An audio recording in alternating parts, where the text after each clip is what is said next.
Hi viewers! ఈరోజు నేను నాకు చాలా ఇష్టమైన పాట పాడబోతున్నాను. ఇది వచ్చేసి యాక్టర్ సుదీప్ గారి సాంగ్ అనమాట. పాట అనమాట. చాలా బావుంటది ఈ సాంగ్. సుదీప్ గారు, భావన గారు నటించిన మూవీ 'బచ్చన్'. ఆ మూవీలో నుంచి పాట. ఈ సాంగ్ చాలా బావుంటది ఈ పాట. ఇంకోటి ఈరోజు అందరికీ బక్రీద్ శుభాకాంక్షలండి.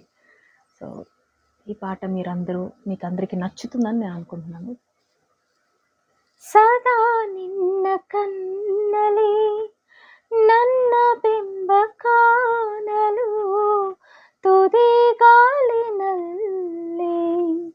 ತಯಾರಾದೆ ನಾನು ನಿನ್ನದೇ ಗುರುತು ಕಣ್ಣಲ್ಲಿ ಕುಳಿತು ನಿನ್ನೆದೆಯ ಸ್ಥಿತಿ ನಾಜೂಕು ನಿನಗಂದೇ ಬಾಳುವೆ ಹಠ ಮಾಡಿ ನಾನು ಸದಾ ನಿನ್ನ ಕಣ್ಣಲ್ಲಿ ನನ್ನ ಬಿಂಬ ಕಾಣಲು ತುದಿಗಾಲಿನಲ್ಲಿ ತಯಾರಾದೆ ನಾನು. Thank you.